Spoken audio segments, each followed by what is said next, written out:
ಕಾಂಗ್ರೆಸ್ನಲ್ಲಿ ನಡೀತಾ ಇರುವಂತಹ ಆಂತರಿಕ ಸಂಘರ್ಷದ ವಿಚಾರಕ್ಕೆ ಸಂಬಂಧಿಸಿದಂತೆ ಮೊದಲ ಬಾರಿ ಕೆಪಿಸಿಸಿ ಅಧ್ಯಕ್ಷ ಡಿ.ಕೆ. ಶಿವಕುಮಾರ್ ಪ್ರತಿಕ್ರಿಯಿಸಿದ್ದಾರೆ.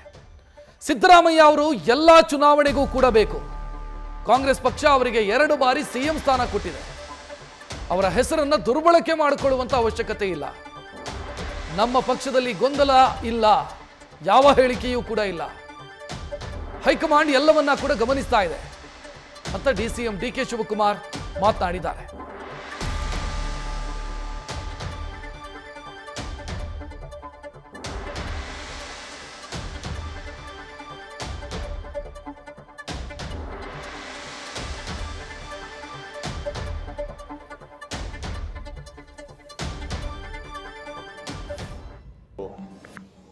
Is our leader. ಎಲ್ಲ ಚುನಾವಣೆಗೂ ಬೇಕು. ಜಿಲ್ಲಾ ಪಂಚಾಯತಿ ಬೇಕು, ತಾಲೂಕ್ ಪಂಚಾಯತಿ ಬೇಕು, ಅಸೆಂಬ್ಲಿ ಬೇಕು, ಪಾರ್ಲಿಮೆಂಟ್ಗೂ ಬೇಕು.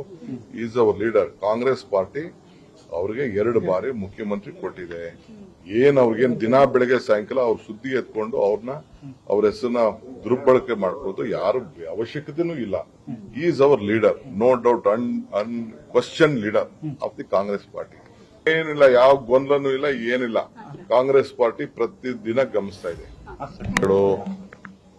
Is our leader. ಎಲ್ಲ ಚುನಾವಣೆಗೂ ಬೇಕು. ಜಿಲ್ಲಾ ಪಂಚಾಯತಿ ಬೇಕು, ತಾಲೂಕ್ ಪಂಚಾಯತಿ ಬೇಕು, ಅಸೆಂಬ್ಲಿ ಬೇಕು, ಪಾರ್ಲಿಮೆಂಟ್ಗೂ ಬೇಕು. Is our leader. Congress party ಅವ್ರಿಗೆ 2 ಬಾರಿ ಮುಖ್ಯಮಂತ್ರಿ ಕೊಟ್ಟಿದೆ. ಅವ್ರಿಗೇನ್ ದಿನ ಬೆಳಗ್ಗೆ ಸಾಯಂಕಾಲ ಅವ್ರ ಸುದ್ದಿ ಎತ್ಕೊಂಡು ಅವ್ರ ಹೆಸರನ್ನ ದುರ್ಬಳಕೆ ಮಾಡ್ಕೊಳ್ಳೋದು ಯಾರು ಅವಶ್ಯಕತೆನೂ ಇಲ್ಲ. Is our leader, no doubt, unquestioned leader of the Congress party. ಏನಿಲ್ಲ, ಯಾವ ಗೊಂದಲನೂ ಇಲ್ಲ, ಏನಿಲ್ಲ. ಮೊನ್ನೆಯಿಂದ ಮೌನಕ್ಕೆ ಶರಣಾಗಿದ್ದಂತ ಡಿ.ಕೆ. ಶಿವಕುಮಾರ್ ಇವತ್ತು ಮಾತನಾಡಿದ್ದನ್ನು ಗಮನಿಸಿದ್ರಿ. ಪ್ರಮುಖವಾಗಿ ಸಿದ್ದರಾಮಯ್ಯ ಅವರ ಹೆಸರನ್ನ ಬಳಸಿ ಸಿದ್ದರಾಮಯ್ಯ ಅವರು ಮುಂದಿನ ಚುನಾವಣೆಯ ನಾಯಕತ್ವವನ್ನ ಕೂಡ ವಹಿಸಬೇಕು ಅಂತ ಅವರ ಬೆಂಬಲಿಗ ಸಚಿವರು ಮಾತನಾಡ್ತಾ ಇದ್ರು. ಸತೀಶ್ ಜಾರಕಿಹೊಳಿ, ಮಹದೇವಪ್ಪ, ಪರಮೇಶ್ವರರು, ಕೆ.ಎನ್. ರಾಜಣ್ಣ ಇವರೆಲ್ಲರೂ ಕೂಡ ಅದೇ ಧಾಟಿಯಲ್ಲಿ ಮಾತನಾಡಿದರು. ಅದಕ್ಕೆ ಈಗ ಡಿ.ಕೆ. ಶಿವಕುಮಾರ್ ಅವರು ಕೊಟ್ಟಿರುವಂಥ ಉತ್ತರವನ್ನು ಗಮನಿಸಿದ್ರೆ ಅವರ ಹೆಸರನ್ನ ದುರ್ಬಳಕೆ ಮಾಡಿಕೊಳ್ಬೇಕಾದಂಥ ಅಗತ್ಯ ಇಲ್ಲ ಅಂತ ಹೇಳೋ ಮುಖಾಂತರ ಇದೆಲ್ಲವನ್ನ ಕೂಡ ಹೈಕಮಾಂಡ್ ಗಮನಿಸ್ತಾ ಇದೆ. ಈ ಸ್ಟೇಟ್ಮೆಂಟ್ಗಳನ್ನೆಲ್ಲವನ್ನ ಕೂಡ ಹೈಕಮಾಂಡ್ ಗಮನಿಸ್ತಾ ಇದೆ ಅಂತ ಸೈಲೆಂಟ್ ಎಚ್ಚರಿಕೆಯನ್ನ ಕೆಪಿಸಿಸಿ ಅಧ್ಯಕ್ಷ ಡಿ.ಕೆ. ಶಿವಕುಮಾರ್ ಕೊಟ್ಟಿದ್ದಾರೆ.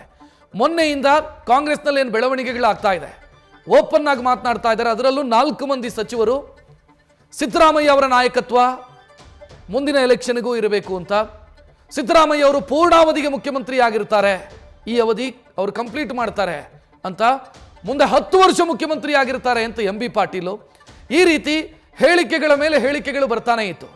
ಡಿ.ಕೆ. ಶಿವಕುಮಾರ್ ಅವರಿಗೆ ಮೈಕ್ ಹಿಡಿದ್ರೆ ಅವರದು ಯಾವುದಕ್ಕೂ ಕೂಡ ರಿಯಾಕ್ಟ್ ಮಾಡಿರಲಿಲ್ಲ. ಕೆ.ಎನ್. ರಾಜಣ್ಣ ಅವರ ಹೆಸರನ್ನ ಹೇಳಿದ ಕೂಡಲೇ ಡಿ.ಕೆ. ಶಿವಕುಮಾರ್ ಸೈಲೆಂಟ್ ಆಗಿದ್ರು. ಆದರೆ ಇವತ್ತು ಮಾತನಾಡಿದ್ದಾರೆ. ಹೆಚ್ಚಿನ ಡೀಟೇಲ್ ನೀಡೋದಕ್ಕೆ ನಮ್ಮ ಪ್ರತಿನಿಧಿ ಶಿವಪ್ರಸಾದ್ ಫೋನ್ ಸಂಪರ್ಕದಲ್ಲಿ. ಶಿವಪ್ರಸಾದ್, ಒಂದು ರೀತಿಯಲ್ಲಿ ಸೈಲೆಂಟ್ ಎಚ್ಚರಿಕೆ ರೀತಿಯಲ್ಲಿ ಕಾಣ್ತಾ ಇದೆ ಡಿ.ಕೆ. ಅವರ ಮಾತು. ಖಂಡಿತವಾಗಿಯೂ ರಕ್ಷತ್, ಈಗಾಗಲೇ ಸಿಎಂ ಸಿದ್ದರಾಮಯ್ಯ ಹೆಸರನ್ನ ಪದೇ ಪದೇ ಅವರ ಬೆಂಬಲಿಗರು ಪ್ರಸ್ತಾಪ ಮಾಡೋದ್ರ ಮುಖಾಂತರ ಡಿ.ಕೆ. ಶಿವಕುಮಾರ್ ಜೊತೆಗೆ ಪಕ್ಷಕ್ಕೂ ಕೂಡ ಒಂದ್ ರೀತಿಯ ಮುಜುಗರದ ವಾತಾವರಣವನ್ನ ಉಂಟು ಮಾಡ್ತಾ ಇದ್ರು. ಈ ಎಲ್ಲಾ ಬೆಳವಣಿಗೆಗಳ ನಡುವೆಯೂ ಕೂಡ ಡಿ.ಕೆ. ಶಿವಕುಮಾರ್ ಸೈಲೆಂಟ್ ಆಗಿದ್ರು. ಇವತ್ತು ಪಕ್ಷ ಏನೆಲ್ಲ ಬೆಳವಣಿಗೆಗಳಾಗ್ತಾ ಇದೆ, ಯಾರೆಲ್ಲ ಏನೇನೆಲ್ಲ ಹೇಳಿಕೆಗಳನ್ನ ಕೊಡ್ತಾ ಇದ್ದಾರೆ ಅದನ್ನ ಪಕ್ಷ ಗಮನಿಸ್ತಾ ಇದ್ದಾರೆ. ಯಾವುದೇ ಕಾರಣಕ್ಕೂ ಕೂಡ ಪದೇ ಪದೇ ಸಿದ್ದರಾಮಯ್ಯ ಅವರನ್ನ ಹೆಸರನ್ನ ಎಳೆ ತರಬಾರ್ದು ಅಂತಕ್ಕಂಥ ಸೂಚನೆಯನ್ನು ಕೂಡ ನೀಡಿದ್ದಾರೆ. ಪ್ರಮುಖವಾಗಿ ಕೆಪಿಸಿಸಿ ಅಧ್ಯಕ್ಷರ ಬದಲಾವಣೆ ವಿಚಾರ, ಡಿಸಿಎಂಗೆ ಬ್ರೇಕ್ ಹಾಕ್ಬೇಕು ಅಂತಕ್ಕಂಥ ಲೆಕ್ಕಾಚಾರದಲ್ಲಿ ಇರ್ತಕ್ಕಂಥ ಅನೇಕ ಸಚಿವರು ಹೈಕಮಾಂಡ್ ನಾಯಕರನ್ನ ಭೇಟಿ ಮಾಡಿದ್ರು, ಸಮಾವೇಶಗಳ ವಿಚಾರ ಪ್ರಸ್ತಾಪ ಮಾಡಿದ್ರು. ಹಾಗಾಗಿ ಸಿದ್ದರಾಮಯ್ಯ ಅವರ ನಾಯಕತ್ವ ಈ ಚುನಾವಣೆ ಇರ್ಬೋದು, ಮುಂದಿನ ಚುನಾವಣೆಗೂ ಕೂಡ ಸಿದ್ದರಾಮಯ್ಯ ಅವರ ಲಭ್ಯತೆ ಬಗ್ಗೆ ಅನೇಕ ಸಚಿವರು ಪದೇ ಪದೇ ಹೇಳಿಕೆಯನ್ನ ನೀಡ್ತಾ ಇದ್ದಾರೆ. ಹಾಗಾಗಿ ಸಿದ್ದರಾಮಯ್ಯ ಅವರ ವಿಚಾರದಲ್ಲೂ ಕೂಡ ಡಿ.ಕೆ. ಶಿವಕುಮಾರ್ ಅವರು ಪಾಸಿಟಿವ್ ಆಗಿದ್ದು, ಒಂದ್ ಕಡೆ ಸಿದ್ದರಾಮಯ್ಯ ಅವರು ನಮ್ಮ ಲೀಡರ್ ಆಗಿರ್ತಕ್ಕಂಥವ್ರು 2 ಬಾರಿ ಪಕ್ಷ ಅವ್ರನ್ನ ಸಿಎಂ ಮಾಡಿದೆ ಅಂತಕ್ಕಂಥ ಹೇಳಿಕೆಯ ಜೊತೆಗೆ ಅವರ ವಿಚಾರವನ್ನ ಸಿದ್ದರಾಮಯ್ಯ ಅವರ ಹೆಸರನ್ನ ಪದೇ ಪದೇ ಉಲ್ಲೇಖ ಮಾಡಿ ಪಕ್ಷ ಮತ್ತೆ ಸಂಘಟನೆ ವಿಚಾರದಲ್ಲಿ ಕೆಲ ಸಚಿವರು ಏನೋ ವ್ಯತಿರಿಕ್ತವಾದಂತ ಹೇಳಿಕೆಯನ್ನ, ಬೇರೆ ರೀತಿಯ ಅಭಿಪ್ರಾಯವನ್ನ ಮೂಡಿಸ್ತಕ್ಕಂಥ ಪ್ರಯತ್ನ ಮಾಡ್ತಾ ಇದ್ದಾರೆ. ಅವ್ರಿಗೆ ನೇರವಾದಂತ ಸಂದೇಶವನ್ನು ಕೂಡ ಡಿ.ಕೆ. ಶಿವಕುಮಾರ್ ಅವರು ರವಾನೆ ಮಾಡಿದ್ದಾರೆ. ಒಂದ್ ಕಡೆ ಹೈಕಮಾಂಡ್ ನಾಯಕರ ಭೇಟಿ, ಆನಂತರ ಸಚಿವರುಗಳ ಹೇಳಿಕೆ ವಿಚಾರ, ಸಿದ್ದರಾಮಯ್ಯ ಅವರ ಹೆಸರನ್ನ ಪದೇ ಪದೇ ಪ್ರಸ್ತಾಪ ಮಾಡೋದ್ರ ಮುಖಾಂತರ ಡಿ.ಕೆ. ಶಿವಕುಮಾರ್ಗೆ ಟಕ್ಕರ್ ಕೊಡ್ತಕ್ಕಂತ ಪ್ರಯತ್ನದಲ್ಲಿ ಏನೆಲ್ಲ ಸಚಿವರು ಇದ್ದಾರೆ ಅವ್ರಿಗೆ ನೇರವಾದಂತ ಸಂದೇಶವನ್ನ ಇವತ್ತು ಡಿ.ಕೆ. ಶಿವಕುಮಾರ್ ರವಾನೆ ಮಾಡಿದ್ದಾರೆ. ಇಷ್ಟು ದಿನ ಸಚಿವರ ಹೇಳಿಕೆಗಳ ವಿಚಾರ ಕುರಿತಂತೆ ಸಿದ್ದರಾಮಯ್ಯ ಅವರ ಹೆಸರನ್ನ ಪದೇ ಪದೇ ಪ್ರಸ್ತಾಪ ಮಾಡ್ತಾ ಇರ್ತಕ್ಕಂತ ಸಚಿವರ ವಿಚಾರದಲ್ಲೂ ಕೂಡ ಡಿ ಕೆ ಶಿವಕುಮಾರ್ ಅವರು ಮೌನವನ್ನ ವಹಿಸಿದ್ರು.